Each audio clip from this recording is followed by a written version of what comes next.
Air bah tidak hanya merenggut nyawa hampir 1.000 jiwa, merendam rumah, menghanyutkan apapun yang dilintasi, tapi juga menghapus batas antara ketakutan dan kenyataan. Setelah banjir bandang menghantam 3 provinsi di Sumatera, menumbangkan jembatan, menelan permukiman dan memaksa ribuan orang ke tenda pengungsian, maka muncullah fase yang diam-diam menyimpan potensi resiko. Inilah tahap ketika tubuh manusia mulai kalah oleh dingin, air kotor, dan juga waktu. Pada titik inilah kesehatan menjadi taruhan terpenting, obat menjadi komoditas paling mahal. Bukan karena harganya, tapi karena keterbatasannya, termasuk minimnya tenaga medis, terutama dokter.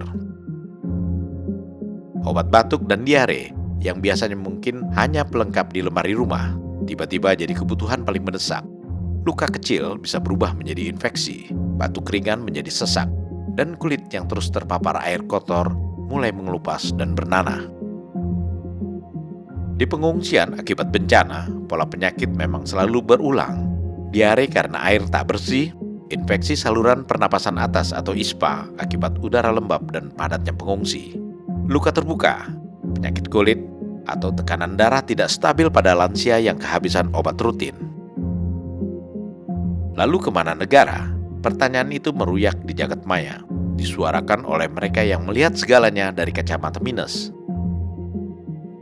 Suara sumbang itu kian menjadi-jadi ketika Gubernur Aceh Muzakir Manaf atau Mualem menyampaikan informasi datangnya obat-obatan dari Malaysia yang ia sebut dikirim oleh kenalan pribadi. Narasi yang beredar pun mudah terbaca, berasal dari pihak yang itu-itu saja. Kata mereka, negara kalah cepat dari Malaysia. Padahal ini bukan soal menang atau kalah. Bantuan negeri jiran itu bukan berarti kelambanan negara, tapi tambahan daya yang sah di tengah krisis. Masuknya obat itu bukan bentuk campur tangan asing, tapi prosedur lazim saat sebuah negara dilanda bencana besar. Di Indonesia, obat-obatan dari Malaysia tersebut masuk melalui Special Access Scheme, mekanisme resmi yang membolehkan bantuan medis luar negeri masuk karena bersifat emergensi.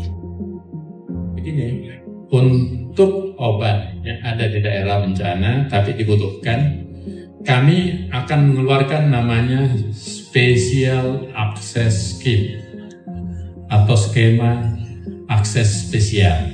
Itu otoritasnya Badan POM yang memberi. Dan untuk mendapatkan itu, kantor kami di cabang-cabang, kan kita punya, itu kita bisa berikan kurang dari 6 jam.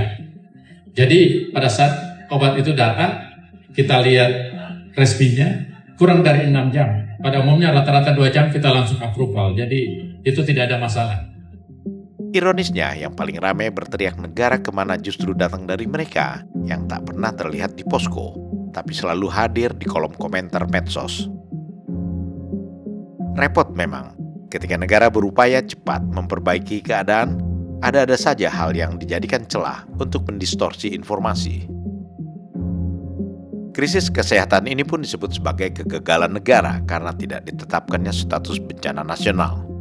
Di lini masa, negara lain dipuji habis-habisan, tapi negara sendiri dirundung tak henti, bahkan sampai disomasi. Lebih dari 90 organisasi dan LSM nasional maupun daerah, mulai dari Walhi, YLBHI, LBH se-Indonesia, hingga berbagai jaringan advokasi lingkungan, kesehatan, dan HAM, melayangkan somasi ke Presiden Prabowo Subianto. Isinya tuntutan agar Presiden menetapkan status darurat bencana nasional, seolah-olah itu merupakan tombol ajaib yang bisa menyembuhkan secara instan krisis kesehatan di lapangan. Padahal, somasi itu tak lebih dari beberapa lembar kertas yang riuhnya mengalahkan kerja tenaga medis di posko yang sedang bersusah payah mengurus fasilitas kesehatan yang kolaps. Para penanda tangan somasi lebih sibuk menyusun diksi tuntutan daripada menyiapkan logistik atau relawan kesehatan, seraya menuding negara tak becus tanpa menyodorkan bukti konkret bantuan di lapangan. Tak heran bila somasi ini terdengar bukan sebagai upaya menyelamatkan warga, tapi panggung retorika untuk meninggikan suara sendiri di atas penderita para penyintas, terutama korban. Padahal negara tidak buta dan tuli. Sejak jam-jam pertama bencana, simbol-simbol kecil di bidang kesehatan sudah sigap bergerak, mendirikan posko, menyalurkan obat-obatan, dan mengirimkan dokter ke titik-titik terdampak. Kendala pergerakan tim penyelamat yang terhadang jalan rusak, jembatan roboh yang membuat distribusi hanya mampu menjangkau titik-titik terdekat juga tak dibiarkan begitu saja. Prabowo mengakui medan yang dihadapi sangat berat, sehingga distribusi bantuan ke wilayah terpencil membutuhkan kombinasi udara, laut, dan darat. Gelombang kedua dari kematian sesudah bencana adalah penyakit, Pak. Nah, penyakit ini yang kita sudah ketemu sekarang, ini artinya lebih dari sini, Pak. Di atas 10 itu karena ibu hamil, kelahirannya terlambat, kemudian cuci darah, Pak. Karena banyak sekali cuci darah ini harus seminggu 3 kali, kalau berhenti dia wafat. Nah, untuk itu kami memang mengejar agar 18 kabupaten kota, terutama di Aceh ini, rumah sakitnya segera bisa beroperasi, Pak. Saya kira begini ya, tadi yang disampaikan Bintang, dan juga saya kira heli-heli TNI Polri, kalau ada pasien yang sangat butuh, kita jemput aja, evakuasi. Jemput aja, bisa. Medivac, medical evacuation langsung dibawa aja ya. Nah, kemudian Pak, kita mulai besok seluruh vendor alat, karena alatnya terendam semua, Pak. Jadi sekarang sudah dibersihkan. Saya terima kasih juga ke TNI dan Polri yang udah bantu bersihin. Nah, yang terakhir memang Pak adalah ini SDM-nya kan, dokternya juga kena bencana, Pak, di sana ya. Dokternya kena bencana, mereka semangat kerja. Tadi barusan saya meeting dengan seluruh RSUD, mereka semangat kerja, tapi mereka kadang-kadang suka susah makan juga, Pak. Jadi banyak dokter-dokter ini di 6 ini, Aceh Utara, Aceh Timur, Aceh Tengah, Benar Meriah, Tamiang, dari luas, keluarganya juga susah makan. Jadi kalau saya boleh, ada dapur umumnya diprioritaskan tenaga medis dan tenaga kesehatan di 6 ini supaya bisa hidupnya tenang gitu, karena dia keluarganya dapat makan. Dan kalau boleh Menteri Perumahan kalau bisa dibangun juga duluan, jadi mereka bisa lebih tenang. Itu aja dari kami, Bapak Presiden. Baik, saya kira benar ya, tolong diprioritaskan makan untuk dokter sama tenaga kesehatan. Ya. Kalau perlu drop khusus. Dalam konteks kesehatan, kala setiap detik dipertaruhkan, keputusan Presiden Prabowo Subianto pun menjadi kunci, seperti pada rapat percepatan pemulihan di lokasi bencana, Minggu 7 Desember.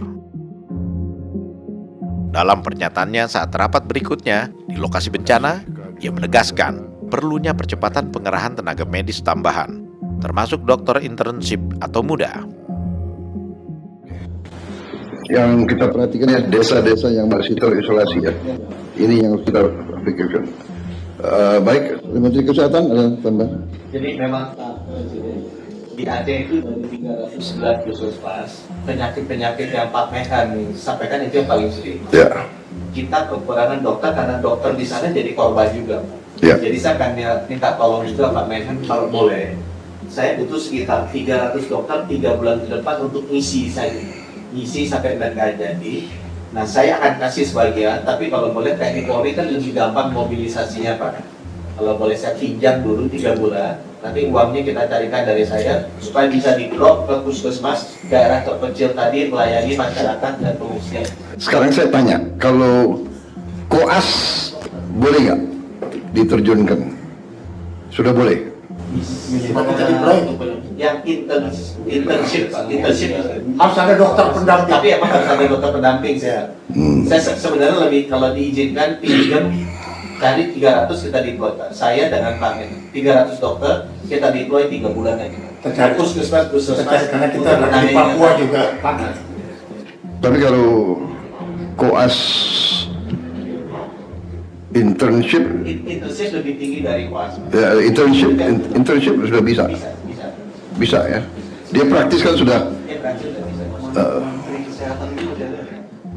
Sekarang coba dicek ya Pak Yusuf, intern kita berapa yang sudah bisa? Berapa? Di 3 provinsi aja. 74 Sudah deploy. sudah. Perguruan tinggi. Bisa juga kan? Mungkin dari kalau ada kuasnya kita Iya tuh koasnya. kuasnya Kuasnya. Saya kira bisa itu, perguruan tinggi bisa dikerahkan juga itu. Kalau kuas masih agak Enggak, internship ya. Instruksi Prabowo untuk mengerahkan dokter muda bukan sekedar administrasi. Itu pengakuan bahwa negara harus hadir sampai detil yang paling manusiawi, memastikan warga yang selamat tetap hidup. Tidak menunggu sistem sempurna, tapi selamatkan nyawa terlebih dahulu. Bencana banjir punya pola waktu. Ancaman pertama datang dari air.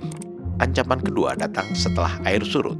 Lalu yang tersisa bukan hanya puing, melainkan kewajiban panjang, merawat tubuh, pikiran, dan martabat manusia. Dalam hal ini, Prabowo tak ingin luka bencana membuat Sumatera kehilangan masa depannya.